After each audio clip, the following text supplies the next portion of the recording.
She is really, really infectious. The first thing that I met her at a conference previously, at a Teach Me previously, and I saw her today, and I kind of did the kind of civil, oh hi, now I'm a hugger. Okay, straight up. So that's the kind of person she is. Warm, compassionate, caring, and if we could put our hands together for Jazz Ampaw-Farr. Wow, what a build-up. Thank you. Hello. Hi, I'm Jazz, and I'm going to keep my eye on the time. I'm not going to go with time, and I'm going to be hilarious. So 2 years ago, I was working one evening, and I was feeling overwhelmed. And so I did what any resourceful teacher would do. I put the work aside, I got a bottle of wine, and I put The Apprentice on. So as I was watching The Apprentice, I realised my talents were, in fact, wasted. And what I should be doing is winning £250,000 and going into business with Lord Sugar. So that's what I did. And that's how I find myself, happily, one of the apprentice candidates. You can see how happy I am there on the back row, having the time of my life in The Apprentice. Now, I was a huge success on the show, if being a huge success is being fired in the first week. Because, thank you. Because of my inability to sell any lucky Chinese cats while standing in Chinatown. That's how bad it was. But, you know, when I talk about The Apprentice, people say to me, why did you volunteer to be the team leader in the first task? Have you never seen the show? If you're the team leader in the first task and you lose, you get fired. And my answer to that is, well, first of all, I thought I was going to win. So I thought volunteering was pretty safe. And second of all, I'm actually really comfortable with the possibility of failure. That doesn't mean I want to fail, but I'm not running away from it. And if you're a spectacular teacher in this room tonight, then that's your fault. And I'll tell you why. This is me and my family. Usually I put an arrow to say which one's me, but, you know, it's like spot the odd one out. I'm the good-looking one, obviously. It took 5 adults to make these 6 children, 1 woman, and the rest were guys. And none of them are going to win Parent of the Year award. Because they're, you know, this family that you see here, this is one of the only photos we have together. Because after being, when we first, sort of my biological mum and my stepdad, the one of four of those kids' dad, when they got together and we moved in with them, it was a horrific tale of abuse. We were beaten within an inch of our lives. It was nothing short of torture. I was in a position where I wanted to die. I was scared for my life every single day, and I knew the true meaning of fear. And while that was going on, I was in school, and I was being encouraged to read books, and I was being encouraged to write stories. And I wasn't interested in any of that because it had no relation to the horror that I wanted. All I wanted to know from school, how do I survive? That was all I was interested in. Now, I was going back home to that every night. Eventually, we were rescued and put into foster care. Don't know if anyone's been in foster care. It's not the nicest place to spend your formative years. It's actually quite a frightening place to be. And by the time I hit year 8, I knew several things about life. I knew I was worthless. I knew that I was a waste of space. I knew that I was dirty, guilty, cheap, and I would never amount to anything. And they weren't things that I thought possibly were true. Them I knew from personal experience. Bear with me, there's a happy ending. I did promise to be hilarious. As you can see, I'm not dead, so it all ended fine. The reason that I am not dead, that I'm not a drug addict, that I'm not a prostitute, and I've come pretty close to all of those, is because certain people interrupted the trajectory that my life was heading for. They stood in the fire that was my life and stood beside me. And every time I said, I can't, they said, what would it look like if you could? Every time I said, I can't do this anymore, I don't want to do this, I'm not worth it, they said, well, I believe in you, I'm right here. And I can name those people. Mrs. Cook, Mr. Simpson, Mr. Williams, Mrs. Morley, because those people were the teachers who stood beside me and interrupted my trajectory. Mrs. Cook noticed that I wasn't bad at reading, so she put me in charge of reading to smaller children. It was her that made me realize that I was born to be a teacher. That was what I was going to do. I was going to pay it forward. But then I realized that obviously because I spent my whole time messing about and fighting, I didn't actually know anything. So I had to go into lots of kind of okays. And actually, this isn't in my script, but there's how I got into teacher training college. When I took my A-levels, I was going through a terrible time. I'd just come out of foster care. You know, you get given 250 quid and you're off on your own. I had no idea what I was doing. I was sleeping rough. But I knew I wanted to go to university. I knew I wanted to do it. So I'd scraped through with 2 E's. I phoned the first college in Clearing, and I said, oh, hello, my name's Jazz. I got 2 E's. And they said, no, thanks. And I thought, oh, right. So I phoned the next one. It was Aberdeen University. It's a true story. I phoned them. I said, hello, my name's Jazz. I got 2 E's. And they went, 2 E's? And I went, oh, no, 2 E's. And she went, oh, no, because they were Scottish. Don't know if you're following my accents or not. But then I thought, flipping heck, E sounds like A in a Scottish accent. Oh, yeah. So I called the next college, Bishop Grosseteste College, and I said, hello, my name's Jasmine. I got 2 E's. And he went, 2 A's, come for an interview.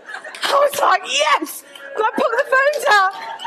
And I thought, what have I done? I can't start my career as a teacher as a big fat liar.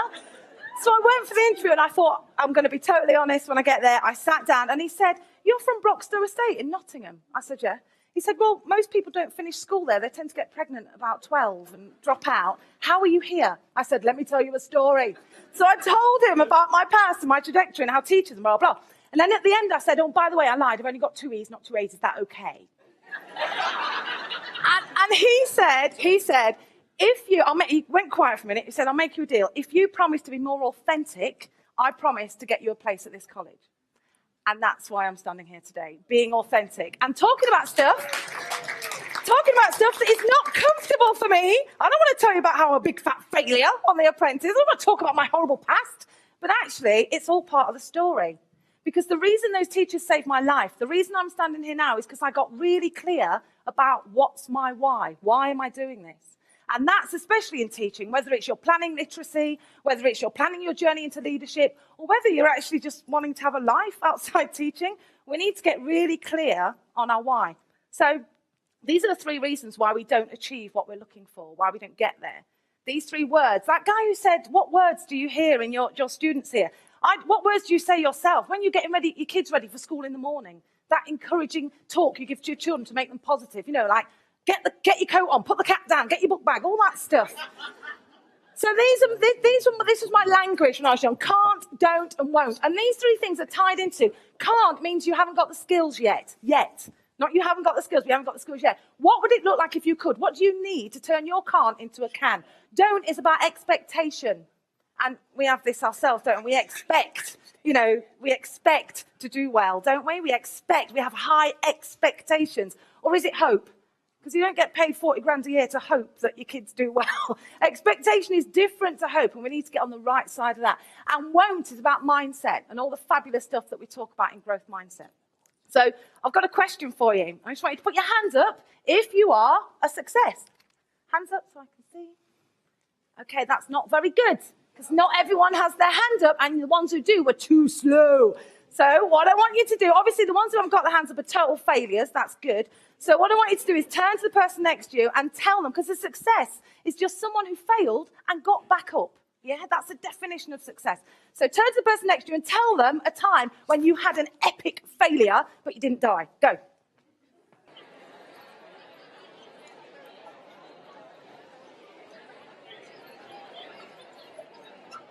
Okay, so now hands up if you're a success. Because here's the thing. What we need to start doing, what I found we need to start doing in classrooms is being really authentic with our students. Because if someone had just said to me, how are you today, Jazz? How are you working out? How's it working out for you today? Yeah, and when the teachers did, it just made me feel like I was a human being other than someone who just turned up every day and got stuff thrown at them, work to do that I struggled with most of the time. And what we need to start doing is start making mistakes. We say in our classrooms, I want you to make a mistake. It's fine. Just do your best. It's fine not to get it right. You don't have to be the best. You just have to. We're big fat liars. The work all around the room is perfect. Everything everywhere is perfect. Look, I'm not a hot mess, am I? I'm dressed. I got my hair done. We're saying it's okay to make a mistake. We're not living that brand, are we? And actually, we need to start making mistakes, and we need to start making true mistakes and modelling it. So I learned to juggle one year, and I was juggling, and I was going to make a video and show the kids what learning looks like. And I showed them this video. When I put it together, it was all the good bits of me juggling, going, oh, look, I can juggle, how good. And my husband said, aren't you supposed to be talking about learning? Where's the bits where you shouted at me because I wasn't holding the camera properly? Where's that bit where you cried when you dropped the balls? And I'm like, you're right. He's so supportive, my husband. So anyway, I did put together an offcuts video, and I showed my kids, and I got 2 comments that rocked my world. The first one was, Miss, it's good to see you looking stressed. And I thought, are you kidding me? That's my baseline, stressed. But I realised I never show them that. All I show them is everything's fine, everything's lovely. And another girl, I said to them, the thing is, I didn't want to show you because it made me feel bad. And she said, well, welcome to my world, miss. I feel like that all the time. And I thought, wow. So mistakes are good. You need to make mistakes. You need to value mistakes. You need to aim for failure. Because mistakes, school is the right time to make mistakes. Yeah? Our teachers make a difference. Not really. No pracking. I don't know what it is. And actually, the more I did this part, I don't think that's a mistake. I think that's right. I think it's harsh, but it would work, wouldn't it? So what I want to encourage you to do tonight, please, aim for stellar failure. This is the level of failure we need to aim for. Epic, nationwide failure. So that everyone you know, everyone you ever meet knows that you went on The Apprentice and you got fired first. If it wasn't for that, if it wasn't for teachers prepared to put their lives on the line and stand beside me, I wouldn't be here. So on behalf of every child who you don't know what they're going through, what they've been through, but they turn up and you take a tiny bit of interest in them, on behalf of every child you've taught in the past, who is now going to be something amazing because of what you did, I'm standing here today and I'm saying from the bottom of my heart, thank you. Yes.